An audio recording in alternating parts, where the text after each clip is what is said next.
They told us the system was empty. A frontier sector on the edge of explored space, abandoned centuries ago after a mysterious conflict wiped out its colonies. Nothing remained, or so they said. I am Commander Lyra Kale of the United Earth Expeditionary Corps. My mission was simple. Survey the planet Vera 12, confirm the absence of life, and establish a relay station for future colonization. Simple, clean, routine. But nothing in human history has ever been simple. The first steps onto the surface were unsettling. The planet's atmosphere was thick with a reddish mist, swirling over the skeletal remains of old cities. Buildings, once gleaming spires, lay shattered and overgrown. Machinery still hummed faintly, powered by some long-forgotten energy source. And I wasn't alone. Shadows moved at the edge of vision, slipping along walls, through the ruins, as though alive. My team of 12 soldiers followed closely, weapons raised, scanning every corner. Our scanners showed no movement, no heat signatures. Yet the feeling of being watched was undeniable. At first it was subtle. Small noises in empty corridors, lights flickering, faint whispers that seemed to echo from the walls themselves. Did anyone else hear that? No one answered. Not because they hadn't, but because acknowledging it would make it real. By the second hour, the whispers grew more insistent. They spoke in a language I could not understand.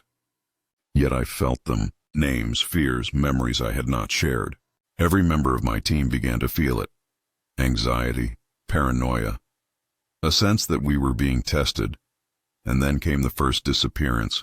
Private Arden, a seasoned soldier with nerves of steel, vanished while inspecting a collapsed hallway. One moment he was there, flashlight cutting through the mist. The next, nothing. Not a sound. Not a trace. Only the echo of his scream, stretching impossibly long.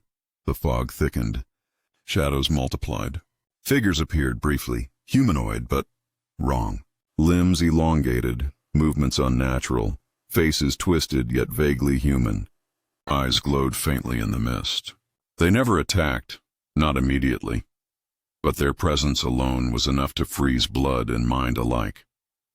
We tried to leave. The landing craft, our only escape, was gone. Not stolen, not destroyed, simply vanished. In its place, a perfect circle of fog, as if the planet itself had swallowed it. That's when I understood. Vera 12 wasn't dead. It was alive. And it was learning. Hours blurred into days. Time became meaningless. The corridors we walked looped endlessly. Rooms appeared and disappeared. Walls shifted while we weren't looking. Every attempt to flee led back to the same central plaza where shadows gathered, observing, patient. The whispers became voices. Our own thoughts were no longer safe. Memories, regrets, personal fears, all were reflected back at us, manipulated, twisted. Do you miss them? Are you afraid? Do you remember your failures? It knew us. It understood us. We had to fight, not with weapons. They passed through shadows like smoke, but with human stubbornness. We had to resist fear itself, the creeping influence that sought to bend our minds. I found the heart of the city, a massive tower, black and jagged, pulsating with faint light. At its apex, a humanoid figure stood, impossibly tall, symmetrical, glowing eyes piercing the mist. Around it, shadows moved as if drawn by invisible strings. Every motion precise, deliberate, intelligent. It spoke, not in words, but in thought. Humans survive because they endure. But you are predictable, fragile, yet remarkable. I understood then.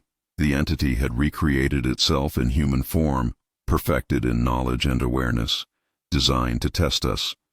I activated the disruptor, a device brought for emergencies.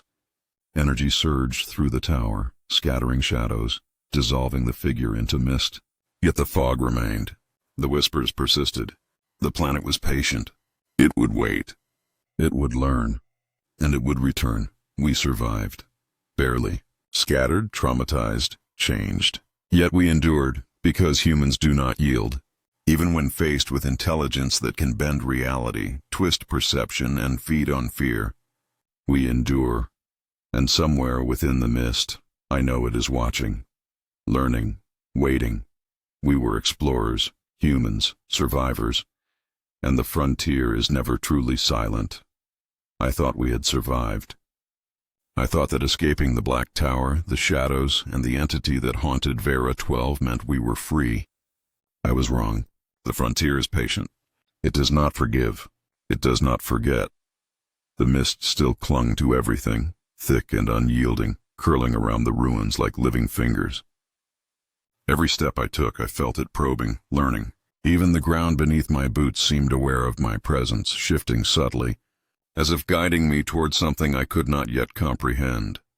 I am Commander Lyra Kale, and humans endure because we confront the unknown, even when the unknown should terrify us beyond reason.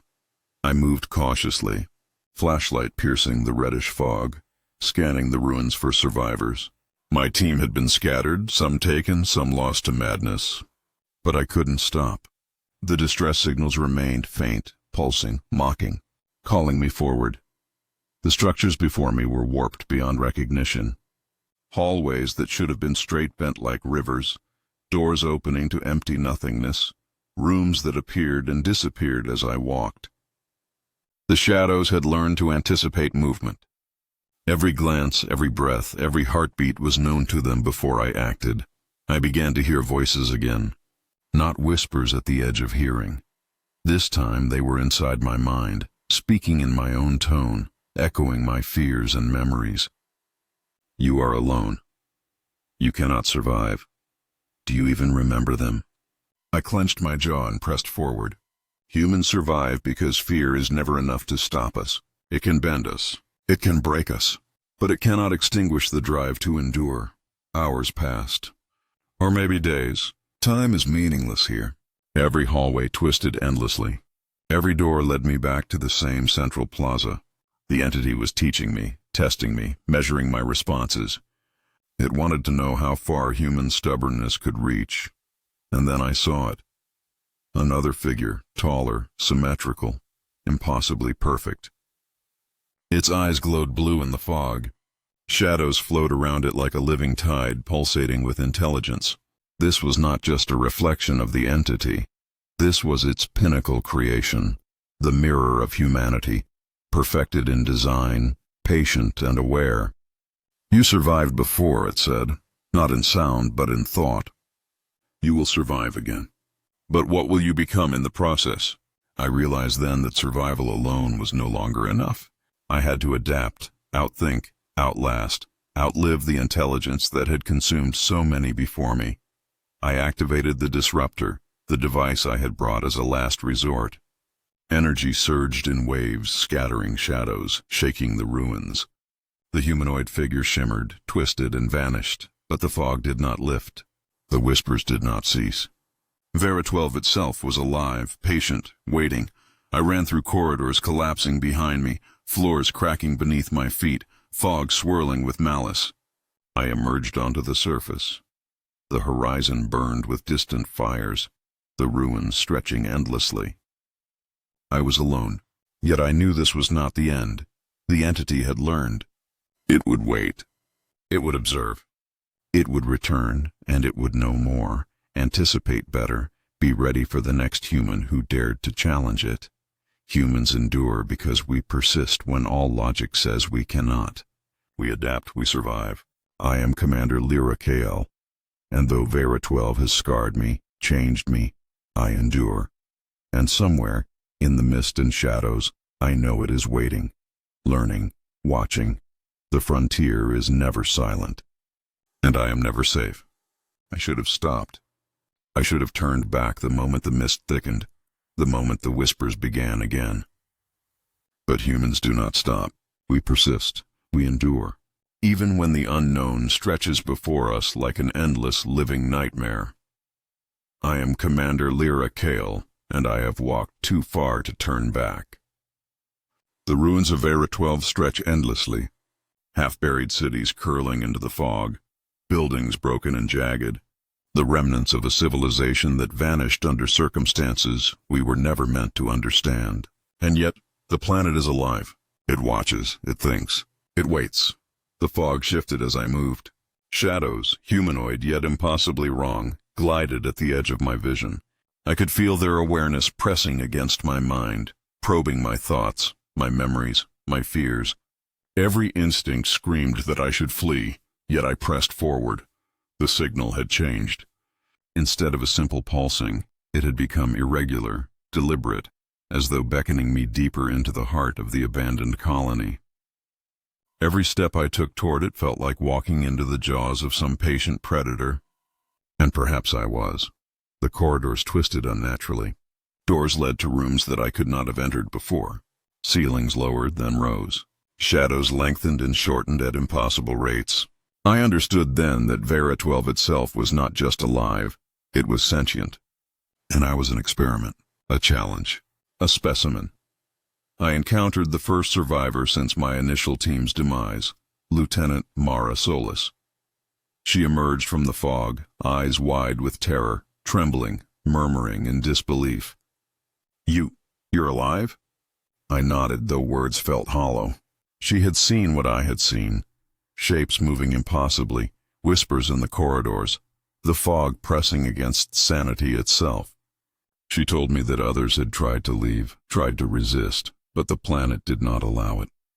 Every attempt to flee had led them back to the central plaza, where shadows gathered, waiting. We moved together, cautiously, toward the signal's source. Every step was deliberate, every breath measured. The fog thickened, curling around our boots, rising like serpents, tasting fear. Then we saw it, the humanoid figure. Taller than any human, perfectly symmetrical, glowing blue eyes cutting through the mist. Shadows flowed around it like living liquid, twisting and writhing as though responding to every heartbeat. The entity observed us, every step, every glance, every thought. It spoke, not with words, but with an understanding that bypassed language entirely. Humans are stubborn, admirable, fragile, but persistent. You have survived longer than expected. We had no weapons that could harm it. Bullets passed through shadows, fire fizzled, and even the disruptor seemed to flicker in uncertainty. It adapted to every move we made, learning, anticipating, evolving. We realized that survival would not be enough. We had to outthink it, outmaneuver it, and perhaps outlast it. Hours, or maybe days, passed as we navigated the city. Time had lost all meaning. Every hallway seemed endless. Every door led to another twisted loop of the same ruin. Shadows followed, always observing, never striking directly, but exerting constant psychological pressure. Mara and I found old research chambers, journals of human and alien experiments, logs describing the entity's methods, a collective intelligence, capable of adapting to human thought patterns, reshaping reality itself to trap its prey. Each document heightened the horror, confirming what I already feared. The entity was patient, meticulous, and unfathomably intelligent. The signal led us to the central tower, a spire of black metal and alien symbols that pulsed faintly with energy. Shadows writhed around it like living smoke. And at the apex stood the humanoid figure, its presence radiating awareness and calculated menace. "You are remarkable," it said in thought. "Yet so predictable. You endure, you adapt, but you cannot escape what you are." We had only one chance. Mara activated the disruptor simultaneously with me. Energy pulsed outward, shaking the tower, scattering shadows and forcing the humanoid to shimmer violently. For a moment I thought we had succeeded, but the fog did not lift. The whispers did not cease. The entity had learned. It had evolved, and it would return. We fled through the ruins, the ground shifting beneath our feet, shadows trailing at the edges of the mist. Fire burned in the distance, casting an eerie glow over skeletal structures. We survived, but we were changed, marked by the frontier, tested by a predator that is as patient as it is intelligent. Humans endure because we adapt, because we persist, because we refuse to yield. We survive even when logic tells us it is impossible. And somewhere in the midst of Vera 12, the entity watches, learns, and waits for the next human who dares step into its realm. I am Commander Lyra Kale, And though I survive, the frontier is never silent, and I am never safe.